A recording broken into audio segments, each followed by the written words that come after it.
আসসালামু আলাইকুম। দীর্ঘ রাজনৈতিক অনিশ্চয়তার পর একটি জাতির হৃদয় এখন নতুন এক প্রত্যাশায় স্পন্দিত হচ্ছে। প্রধান উপদেষ্টা ডক্টর মোহাম্মদ ইউনূসের সাম্প্রতিক ঘোষণা যেন সেই নিস্তব্ধতাকে ভেঙে দিয়েছে এবং আমরা এখন এক নতুন রাজনৈতিক ভুরের মুখোমুখি। আসুন সেই গুরুত্বপূর্ণ ঘোষণাটির প্রতিটি স্তর নিয়ে আমরা একটু জানার চেষ্টা করি। যেখানে নৌকা প্রতীকের বিকল্প না থাকা, রাজনৈতিক দলগুলোর হতাশা আর প্রধান উপদেষ্টার কিছু কৌশল উঠে এসেছে।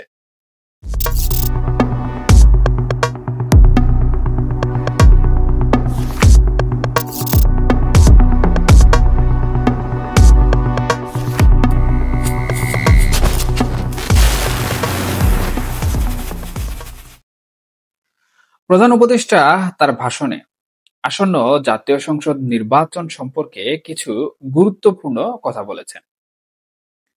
তিনি ইতিমধ্যে জানিয়েছেন আগামী রমজানের আগেই নির্বাচন অনুষ্ঠিত হবে। কিন্তু আমার মনে হয় এই ঘোষণাটি কিছুটা অস্পষ্ট। একটি নির্দিষ্ট তারিখের পরিবর্তে শুধু রমজানের আগে বলায় এই প্রতিশ্রুতির সত্যতা নিয়ে এক ধরনের সন্দেহ তৈরি হয়েছে। এই ঘোষণার পর থেকেই বিভিন্ন রাজনৈতিক মহলে নানা রকম প্রতিক্রিয়া লক্ষ্য করা যাচ্ছে। বিএনপি এই ঘোষণাকে অত্যন্ত দ্রুততার সাথে স্বাগত জানিয়েছে এবং একই সাথে জুলাই ঘোষণাপত্রের প্রতিও তাদের সমর্থন পুনর্ব্যক্ত করেছে। দলের শীর্ষস্থানীয় বেশ কয়েকজন নেতা যেমন ইকবাল হাসান মাহমুদ টুকু, নজরুল ইসলাম খান এবং সালাউদ্দিন আহমেদের মতো ব্যক্তিবর্গ প্রকাশ্যে এই বিষয়ে তাৎক্ষণিক ইতিবাচক মন্তব্য করেছেন। তবে অন্যদিকে এনসিপি কিছুটা সন্তোষ প্রকাশ করলেও তাদের মধ্যে কিছু বিষয় নিয়ে সংরক্ষণ রয়েছে। তবে সবচেয়ে গভীর এবং গুরুত্বপূর্ণ দিকটি হল জামায়াতে ইসলামীর নীরবতা। যখন দেশের বড় বড় রাজনৈতিক দলগুলো প্রতিক্রিয়া জানাচ্ছে, তখন জামাতের এই নীরবতা অনেক প্রশ্নের জন্ম দিয়েছে। আমার মনে হয় এর পেছনে বিভিন্ন একাধিক কারণ থাকতে পারে। প্রথমত, জামাত হয়তো হতাশ যে ঘোষণায় আনুপাতিক প্রতিনিধিত্ব বা সংখ্যানুপাতিক নির্বাচন পদ্ধতির মতো গুরুত্বপূর্ণ নির্বাচনী সংস্কারের কথা বলা হয়নি। এই পদ্ধতি চালু হলে তাদের মতো দলগুলোর জন্য সংসদে আসন পাওয়া অনেক বেশি সহজ হতো। দ্বিতীয়ত, তাদের হয়তো এই ঘোষণায় পুরোপুরি আস্থা নেই, কারণ পূর্বে ডক্টর ইউনূস এবং তারেক রহমানের একটি বৈঠকের পর যে যৌথ ঘোষণা এসেছিল সেখানেও জামাত আপত্তি জানিয়েছিল। এই নীরবতা থেকে বোঝা যায় তারা বর্তমান পরিস্থিতিতে নিজেদের অবস্থান নিয়ে এখনো নানাভাবে দ্বিধায় আছে। আমার মনে হয় সরকারের নির্বাচন আয়োজনের আন্তরিকতা নিয়েও কিছু প্রশ্ন থেকে যায়।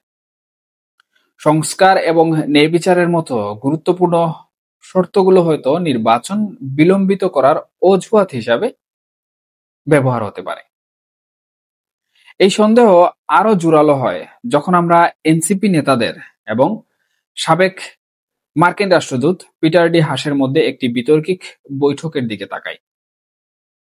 যদিও উভয় পক্ষ থেকে এই বৈঠকটিকে গুজব হিসাবে বলা হচ্ছে, তবে এই বৈঠকের সময় এবং উদ্দেশ্য নিয়ে প্রশ্ন তোলাটা অত্যন্ত স্বাভাবিক। এটি একটি প্রচেষ্টা হতে পারে যাতে প্রধান উপদেষ্টাকে নির্দিষ্ট নির্বাচনের তারিখ ঘোষণা না করার জন্য প্রভাবিত করা যায়। তাহলে প্রধান উপদেষ্টা কি ডিপ স্টেটের মধ্যে এখনো সীমাবদ্ধ রয়েছেন? প্রশ্ন থেকেই যায়, কিন্তু এর উত্তর পাওয়া যাবে না।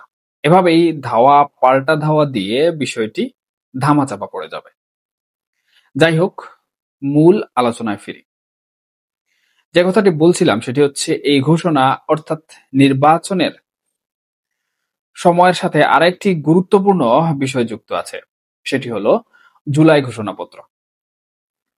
এই ঘোষণাপত্রের মূল লক্ষ্য ছিল গণ আন্দোলনের সঙ্গে জড়িত মানুষগুলোকে আইনি জটিলতা থেকে সুরক্ষা দেয়া। আপনারা জানেন, একটি রাজনৈতিক অস্থিরতা বা রাজনৈতিক অস্থির সময়ে অনেক আন্দোলনকারী প্রচলিত আইন ভেঙে আন্দোলনে অংশ নেয়। এই ঘোষণাপত্রটি মূলত তাদের জন্য এক ধরনের আইনি সুরক্ষা ঢাল হিসাবে কাজ করবে। তবে এখানে একটি প্রশ্ন থেকে যায়, এই কাজটি করতে এত সময় কেন লাগলো? বিভিন্ন সূত্র থেকে জানা গেছে, গত বছরের ডিসেম্বর মাসেই ছাত্র আন্দোলনের নেতারা এমন একটি ঘোষণা দেওয়ার জন্য প্রস্তুত ছিলেন, কিন্তু সরকারের পক্ষ থেকে সব রাজনৈতিক দলকে একসাথে নিয়ে ঘোষণা দেওয়ার কথা বলে সময় ক্ষেপণ করা হয়। এর ফলে যে কাজটি হয়তো 15 দিনেই করা যেত, সেটি শেষ করতে 8 মাসেরও বেশি সময় লেগেছে। সাংবাদিক বার্গম্যান এই ঘোষণাপত্রকে আওয়ামী লীগ বিরোধী রাজনৈতিক প্রতিহিংসা হিসাবে তার একটি ফেসবুক পোস্টে জানিয়েছেন। তাহলে এই সনদ কি দেশ এবং জাতির আকাঙ্ক্ষা পূরণ করতে সক্ষম হবে? আমার কাছে এটি সরকারের নন সিরিয়াস মনোভাবের প্রতিফলন বলেই মনে হয়েছে। সবশেষে আরেকটি বড় চ্যালেঞ্জের কথা বলি, যা এই নির্বাচনকে প্রভাবিত করতে পারে। সেটি হলো ভোটের বিকল্পের অভাব। আমাদের দেশে বহু ভোটার দীর্ঘদিন ধরে একটি নির্দিষ্ট প্রতীকে, যেমন নৌকা প্রতীকে ভোট দিতে অভ্যস্ত। কিন্তু বর্তমান রাজনৈতিক পরিস্থিতিতে তাদের জন্য কি কোনো কার্যকর বিকল্প রয়েছে? অবশ্যই নেই।